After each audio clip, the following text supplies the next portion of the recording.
de cette magnifique cité orientale dans la nuit des temps. Mais, dès le VIe siècle, elle était déjà considérée comme la première ville du Yémen.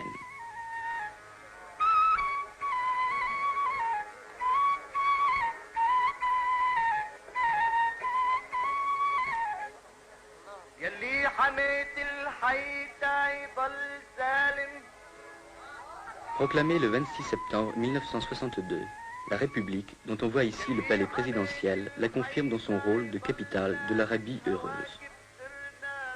À l'occasion de la fête de la rupture du jeûne, une réception est organisée au palais du gouvernement.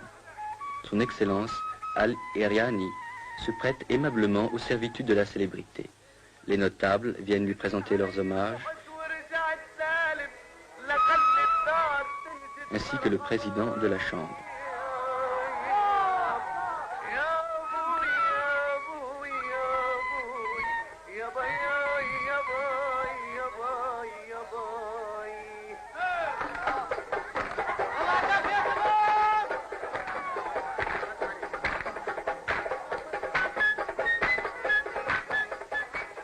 Le matin de cette journée de fête, les fidèles se sont rendus aux différentes mosquées de la ville, particulièrement à Mashhad, lieu de prière en plein air.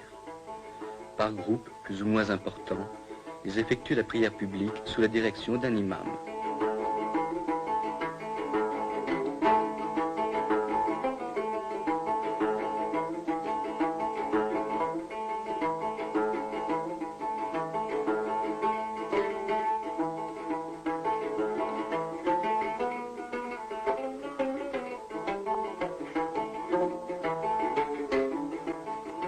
Pour cet ultime voyage, une déambulation dans la partie moderne de la ville est de rigueur.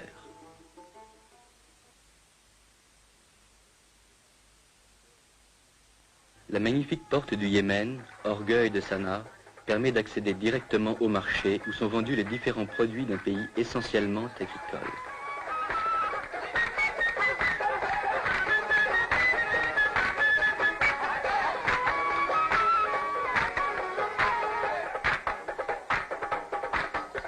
Toujours dissimulée au regard, la femme est parfois drapée de noir. Mais le voile traditionnel aux couleurs vives satisfait davantage la coquetterie féminine.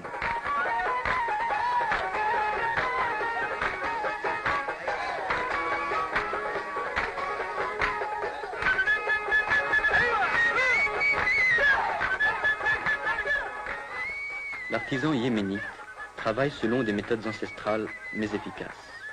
Ces plats sont taillés d'une seule pièce dans la pierre tendre.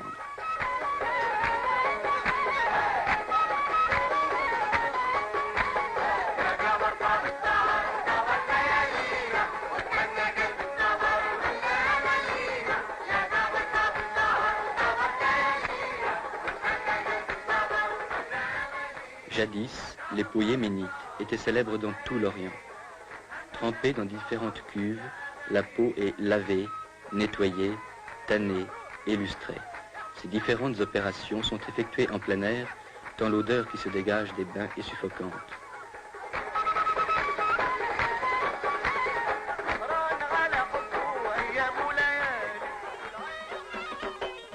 À l'occasion d'un mariage, jeunes et vieux exécutent les pas du Bara, la danse nationale yéménite.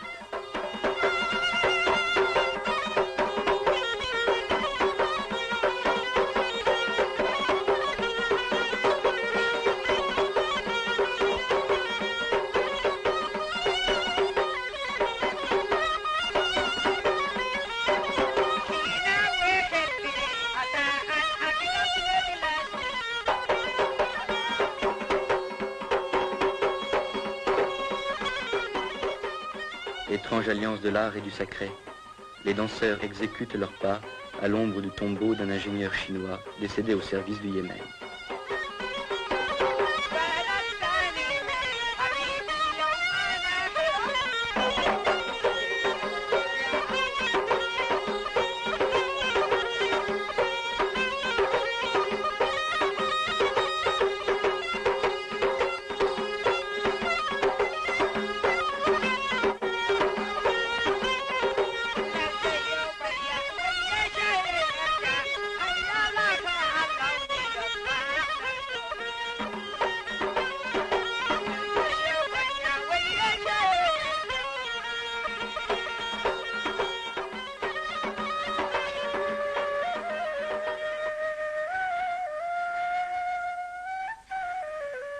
quittons Sanaa pour Wadi Dar, célèbre par son château, construit sur un énorme socle rocheux, et nous poursuivons notre route vers Amran.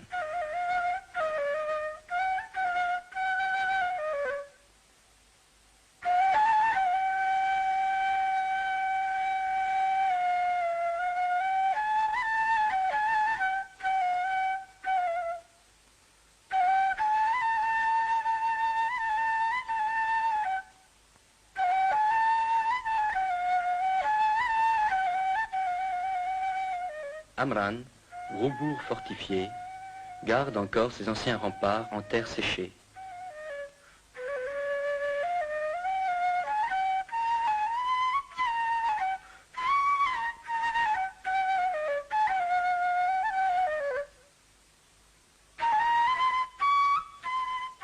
Son petit marché, ses terrasses sans prétention, dénotent la petite ville de province. Fidèles aux traditions, ses habitants organisent en notre honneur un véritable festival de danse folklorique.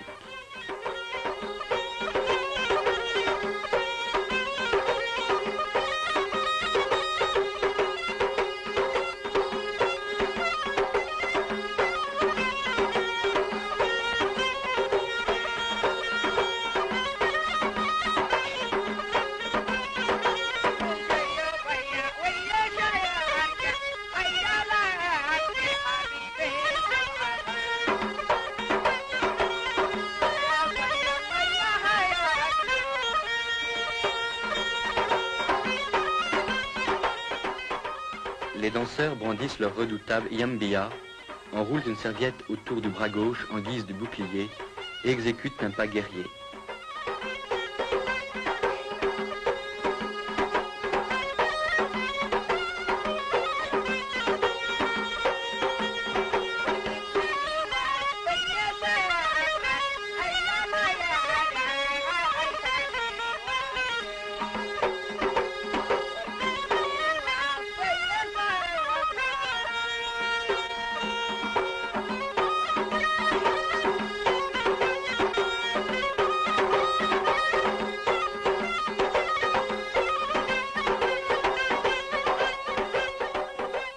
Et voici le moment crucial de la compétition. Il oppose les deux meilleurs danseurs du village.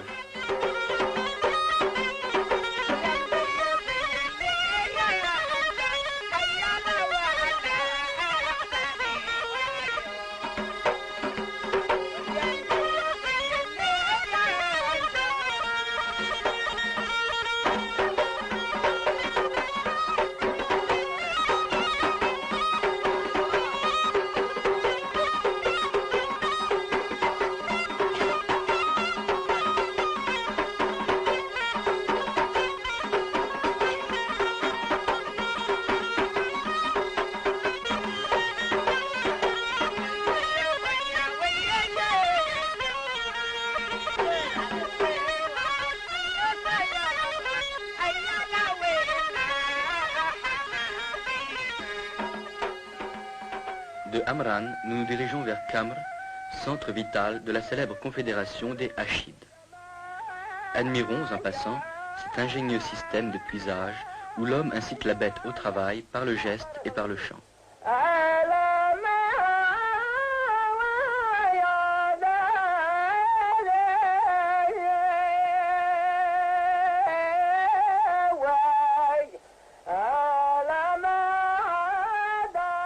Non loin de la ville, dans une ferme isolée, vivent les tisserands. Ils appartiennent en effet à la catégorie humble de la population. Le tissage est une activité essentiellement masculine. C'est l'homme qui file et fabrique ces magnifiques tapis.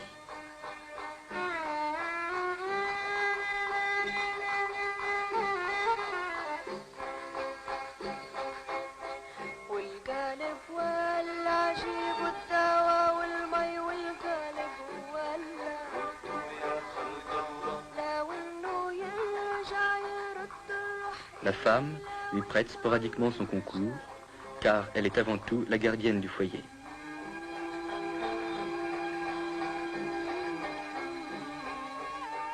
La petite ville de Kamr jouit encore de l'antique droit d'asile. Son marché hebdomadaire, durant lequel on observe une sorte de trêve sacrée, est le plus important de la région du Nord. Les villageois y viennent de loin pour y vendre les produits de leur ferme. Sa population, de 2000 âmes environ, comprend surtout des cultivateurs et des artisans, entre lesquels le mariage est exclu. Les bouchers, comme les barbiers et les musiciens, appartiennent à la même catégorie sociale que les tisserands.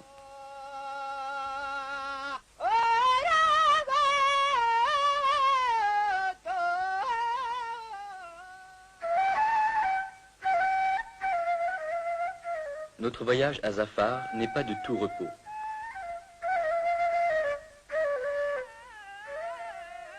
Malheureusement, de l'ancienne capitale des Himéarites, dont les splendeurs furent souvent décrites par les chroniqueurs, il ne reste qu'un monticule rocailleux. Certaines maisons du nouveau village portent la marque du passé.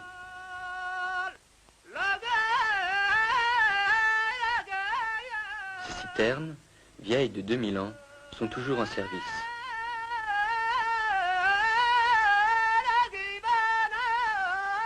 En descendant vers la plaine, le paysage devient moins austère et l'on est agréablement surpris par la fertilité du sol. De loin, on entend le chant ancestral du battage.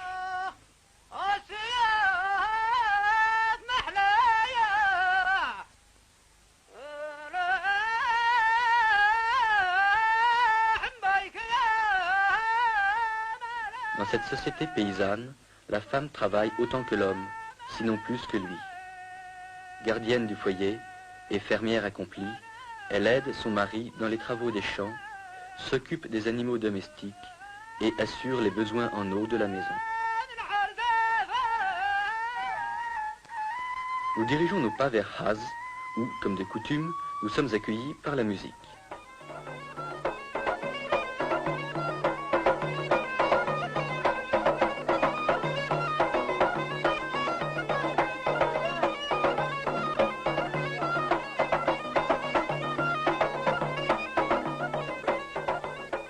C'est un jour de marché et nous pouvons ainsi admirer le pittoresque des costumes et la variété des produits.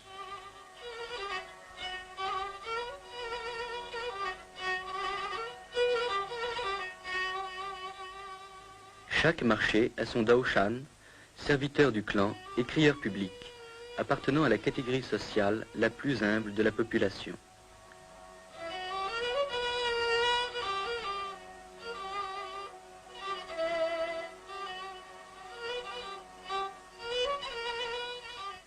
Le marché a aussi son juge, reconnaissable sur ses images à son bâton. Contrairement à la citadine, la paysanne ne se voile pas. Elle se protège seulement du soleil et de la poussière. Le marché terminé, on compte ses gains, on se dit un dernier mot, et l'on prend le chemin du retour vers des villages presque inaccessibles.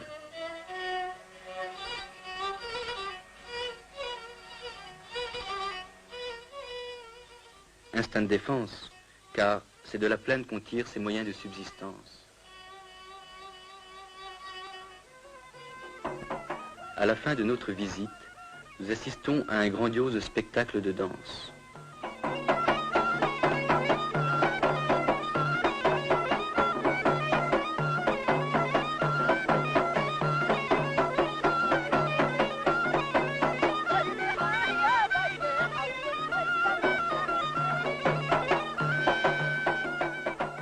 Le Yéménite est passionné de danse qu'il considère comme une manifestation de sa sensibilité artistique. Si le rythme et la cadence accusent une certaine monotonie, la chorégraphie est sujette à variation.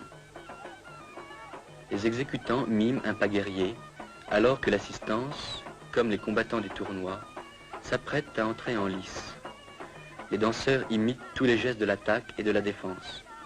Avancent, reculent, frappent et sautent. Ils miment aussi l'attitude du vaincu qui marche presque sur les genoux pour implorer sa grâce au vainqueur.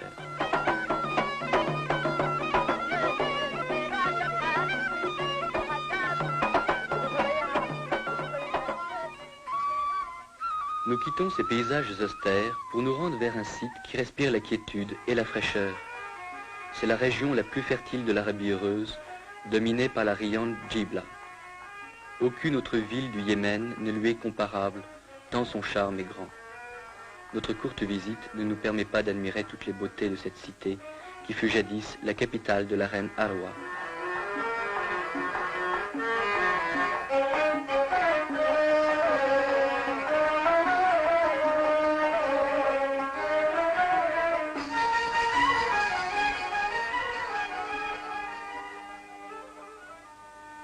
Moins typique que Sanaa, moins fascinante que Djibla, Taïz, la deuxième ville du Yémen, adossée au mont Saber à plus de 1200 mètres d'altitude, l'emporte sur l'une et l'autre par son esprit ouvert au commerce et à l'industrie. Elle est dominée par la mosquée Ashrafiyya, qui semble la tenir sous sa protection.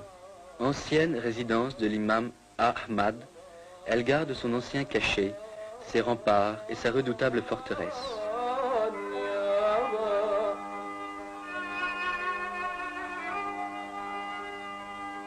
Le palais de Salah vibre encore au souvenir de l'ancien souverain. Il en porte aussi la marque. À l'intérieur de ses murs sont gardés les lions du roi, descendants du couple offert jadis par le Négus.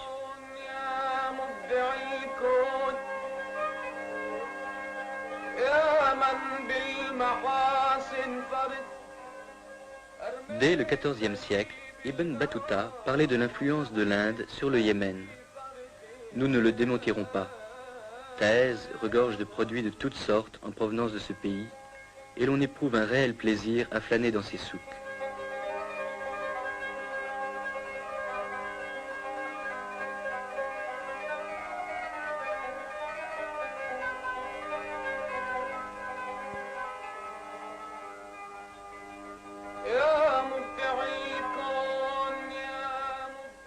Un dernier coup d'œil et un regard nostalgique vers ces horizons lointains du pays de la reine de Saba.